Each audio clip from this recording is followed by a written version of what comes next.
Overloading ang nakikitang dahilan ng Department of Public Works and Highways o DPWH sa pagguho ng bahagi ng Cabagan-Santa Maria Bridge sa Isabela.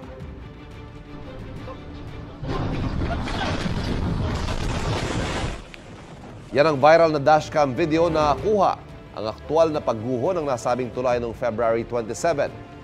Hawak na ng DPWH ang video na kanila pang bineberipika.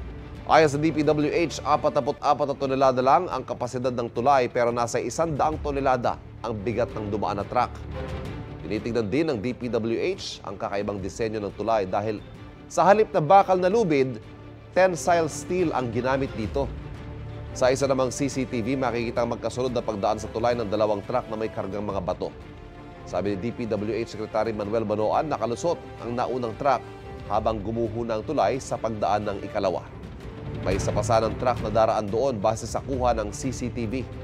Pinag-aaralan na ng kagawaran ng posibleng ikaso sa kumpanya ng truck dahil light vehicles lang dapat ang maaaring dumaan doon.